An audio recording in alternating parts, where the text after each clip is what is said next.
গত 12ই ফেব্রুয়ারির যে বিতর্কহীন বাংলাদেশের সবচেয়ে পরিচ্ছন্ন নির্বাচন অনুষ্ঠিত হয়েছে,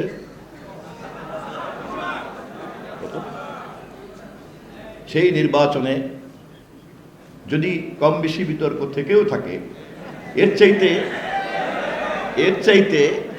চাইতে ভালো এর আগের 12টি নির্বাচনের মধ্যে কোন নির্বাচনটি ছিল? নিশ্চয়ই বিতর্ক ছিল, কিন্তু 12টি নির্বাচনের চাইতে অনেক বেশি পরিচ্ছন্ন ছিল। ধন্যবাদ আপনাদেরকে। যাই হোক না কেন, যত বাধাই আসুক না কেন, শাপলা চত্বরের হেফাজতের সমাবেশ অবশ্যই অনুষ্ঠিত হবে। আপনাদের নিশ্চয়ই স্মরণ আছে, আমাদের মাতৃতুল্য নেত্রী সেদিন সেই সমাবেশের প্রধান অতিথি হিসাবে কি ধরনের প্রতিকূলতা, কি ধরনের হুঙ্কারকে মোকাবেলা করে মঞ্চে গিয়ে উপস্থিত হয়েছিলেন তাও আপনারা জানেন। আপনাদের নিশ্চয়ই স্মরণ আছে, এই ন্যাক্কারজনক গণহত্যার পরে বিএনপির বিবৃতিতেই প্রথম এটাকে গণহত্যা চিহ্নিত করা হয়েছিল। দৈনিক পত্রিকার আর্কাইভ থেকে খুঁজলে দেখবেন, বাংলাদেশের কোনো রাজনৈতিক দল তখনও এ বিষয়ে কোনো বিশেষণ নির্ধারিত করতে পারেনি। শুধু বিএনপি তাকে গণহত্যা বলে চিহ্নিত করেই সেই দিন ক্ষান্ত হয়নি। 2 দিন ব্যাপী হরতালের ডাক দিয়েছিল বাংলাদেশ জাতীয়তাবাদী দল এবং আমাদের মাতা দেশনেত্রী বেগম খালেদা জিয়া। গায়েবাজানা জানাজা অনুষ্ঠিত হয়েছিল বিএনপির কেন্দ্রীয় কার্যালয়ের সামনে।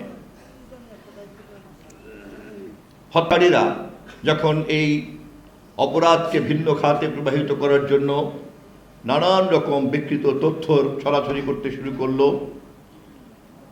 সরকারের সমস্ত ধরনের সমর্থক গণমাধ্যমকে ব্যবহার করে নানান রকম নাটক এবং মিথ্যা কাহিনী প্রচার করতে শুরু করেছিল, এবং শেষ পর্যন্ত সরকার যে বয়ান দাঁড় করলো সেটি হচ্ছে এটা বিএনপির নেতৃত্বে এই ঘটনা ঘটেছে। নিশ্চয়ই আপনাদের তা মনে আছে। এবং যে মামলাগুলি দায়ের করা হয়েছিল, সেই মামলার প্রায় সব মিলিয়ে আসামির সংখ্যা হবে 250-র মতো। 8টি মামলা হয়েছে এবং সেই মামলাগুলিতে এই সমস্ত আসামির মধ্যে শতকরা 90% আসামি হচ্ছে বিএনপি এবং তার অঙ্গ সংগঠনের নেতারা এবং প্রথম সারির নেতারা, বিশেষ করে অঙ্গ সংগঠনের হাবিবুন নবী সোহেলের মতো নেতা, আব্দুল কাদের ভূঁইয়া জুয়েলের মতো নেতা, এই ধরনের অঙ্গ সংগঠনের সব বড় বড় নেতাদেরকে আসামি করে করা হয়েছে। এরপরের ইতিহাস আপনাদের সকলের জানা। শাপলা চত্বরের এই জমায়েত এবং ফ্যাসিবাদের এই আক্রমণ এবং বিএনপির বহু জমায়েতকে এইভাবে তছনছ করে দেওয়া, আক্রমণ করা, ভেঙে দেওয়া, বিরোধী দলের বহু ঘটনা, বহু আন্দোলন, বহু নিয়মতান্ত্রিক সংগ্রামকে তছনছ করে দেওয়া, জেলায় জেলায় বিভাগে বিভাগে বিএনপির যে সমাবেশ, বিভাগীয় সমাবেশ, সেগুলির উপরে রাষ্ট্রকে লেলিয়ে দিয়ে জনগণের ক্ষোভকে দমন করার যে ব্যর্থ চেষ্টা, এই সবগুলিকে যদি আমরা একসঙ্গে আজকে আমাদের স্মৃতির টেবিলে জড়ো করি, তাহলে দেখতে পাব ফ্যাসিবাদের বিরুদ্ধে সমাজের এমন কোনো অংশ নাই, গণতন্ত্র মনা এমন কোনো অংশ নাই যারা তাদের আক্রমণে শিকার না হয়েছে এবং কারো রক্ত ছাড়াই সেই সমস্যার সমাধান খুঁজে পাওয়া যায়নি। বাংলাদেশ জাতীয়তাবাদী দল হচ্ছে সেই মঞ্চ, যেই মঞ্চে এই ধরনের সমস্ত নির্যাতনকারীরাই জড়ো হয়। বাংলাদেশ জাতীয়তাবাদী দলের আন্দোলনের আহ্বানের যে পরিধি, সেই পরিধি যে এত ব্যাপক, সেই ব্যাপকতার কারণেই বাংলাদেশের সমস্ত অংশের মানুষের ফ্যাসিবাদ বিরোধী ক্ষোভ অবশেষে এক স্রোতে এসে মিশে দাঁড়ায়, সেটি হচ্ছে বেগম খালেদা জিয়ার গ্রহণযোগ্য অভিভাবক তুল্য নেতৃত্ব এবং তার নেতৃত্বে সর্বদলীয় একটি জনমত, একদিকে বাংলাদেশ আর একদিকে ফ্যাসিবাদ। এই প্রেক্ষাপটেই চলমান বিভিন্ন সংকটের সঙ্গে নতুন সংকট তৈরি হয়েছিল বৈষম্য বিরোধী ছাত্র আন্দোলনের প্রেক্ষাপট, এবং সেই প্রেক্ষাপটেই অবশেষে 2024-এ 5ই আগস্ট ফ্যাসিস্টের শিখণ্ডী সহ সমস্ত ধরনের শিকড় রেখে পালিয়ে যেতে হয়েছে। এবং অন্তর্বর্তীকালীন সরকারের মেয়াদে এই বিষয়ে আমরা অনেক ভালো ভালো কথা শুনেছি, অনেক সুন্দর সুন্দর চিন্তার কথা শুনেছি, কিন্তু সময়ের অভাবেই হোক অথবা অন্য কোনো কারণেই হোক কোনো কার্যকরী পদক্ষেপ আমরা এখনো পর্যন্ত দেখতে পাইনি। আপনাদের সকলের ত্যাগ তিতিক্ষা এবং রক্তের বিনিময়ে গত 12ই ফেব্রুয়ারির যে বিতর্কহীন বাংলাদেশের সবচেয়ে পরিচ্ছন্ন নির্বাচন অনুষ্ঠিত হয়েছে,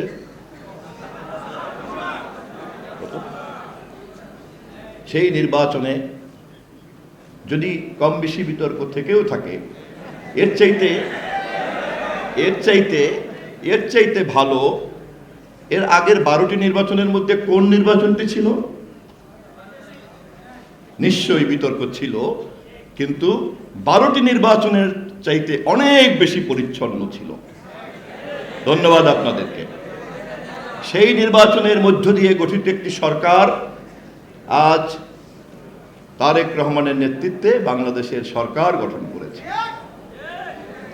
এবং সেই সরকার সংসদের প্রথম অধিবেশনে শাপলা চত্বরের সকল শহীদদের প্রতি সম্মান জানিয়েছে। আমরা আমাদের শোক বার্তা জানিয়েছি। আনুষ্ঠানিকভাবে জাতীয় সংসদ জুলাই অভ্যুত্থান এবং শাপলা চত্বরের শহীদদের সহ সকলের সম্মান যা যা দেওয়ার যতটা সম্ভব সবটাই আমরা দেওয়ার চেষ্টা করেছি, এবং এই সংসদের এই সম্মান দেওয়ার মধ্য দিয়েই জাতির কাছে আমরা স্বয়ংক্রিয়ভাবে এই বার্তা দেওয়ার চেষ্টা করেছি যে বাংলাদেশে কোনো অপরাধকে আমরা তামাদি হতে দেব না, সে অপরাধ যেই করুক না কেন।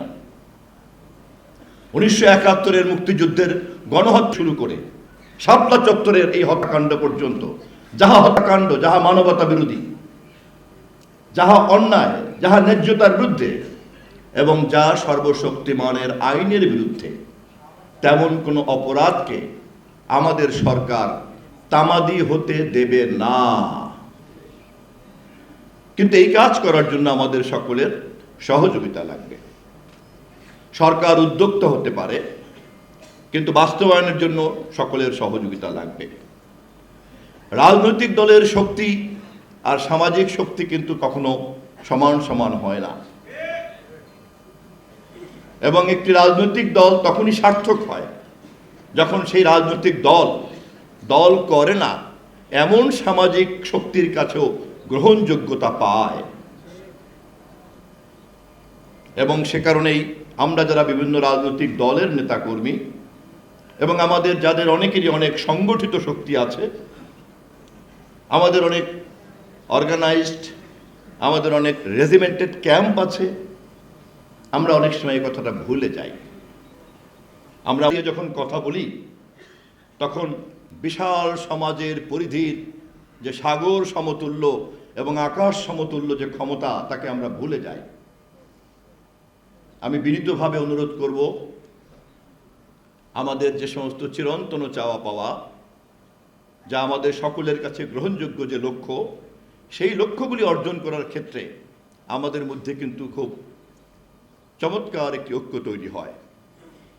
যেমন 2024-এর 5ই আগস্ট জুলাইয়ের গণ অভ্যুত্থানে যে ঐক্য তৈরি হয়েছিল, ফ্যাসিবাদ বনাম বাংলাদেশ। যেমন আমাদের নবীজির বিরুদ্ধে যখন কেউ কথা বলে তখন গোটা সমাজ এক হয়ে যায়, গোটা দেশ আমরা এক হয়ে যাই। কোনোভাবেই এই ধরনের অপরাধীদেরকে আমরা প্রশ্রয় দেই না, এবং আমাদের মধ্যে কি পার্থক্য আছে তা আমরা দেখি না, বরঞ্চ এই অপরাধীদের বিরুদ্ধে আমাদের যে ঐক্য, এই ঐক্যই হচ্ছে আমাদের সবচেয়ে বড় শক্তি।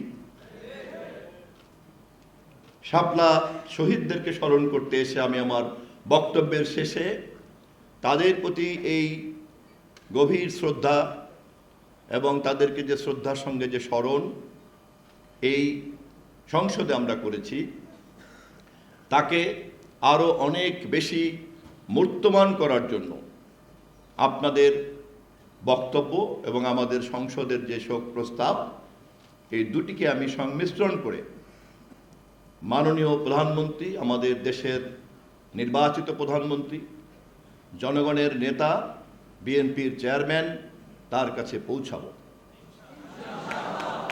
এবং আমি দৃঢ়ভাবে বিশ্বাস করি, জাতীয় সংসদে আমরা যে কারণে শাপলার শহীদদেরকে স্মরণ করেছি, সেই কারণেই এই শহীদদের পরবর্তী দায়িত্ব আমরা অবশ্যই পালন করব।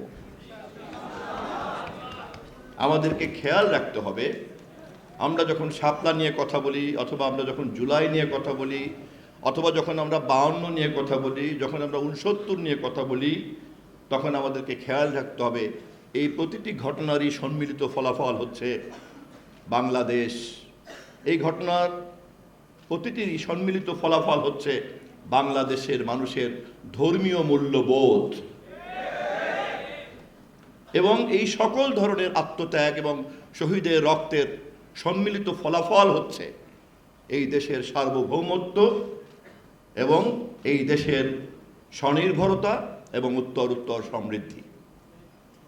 দলে আমরা কে কত বড়, কে ক্ষমতায় নেই, তার চাইতেও এই লক্ষ্যের প্রতি আমাদের যে ঐক্য, তা যদি আমরা বজায় রাখতে পারি, তাহলেই শাপলা চত্বরের শহীদ সহ এদেশের মাটিতে যারা যারা ঘুমিয়ে আছে, শুধুমাত্র দেশপ্রেমের কারণে যারা প্রাণ ত্যাগ করেছে, তাদের সকলের প্রতি আমাদের প্রকৃত দায়িত্ব পালন করা হবে। আমি বিশ্বাস করি আপনারা সকলেই তা বোঝেন এবং তা মনে মনে কামনা করেন, এবং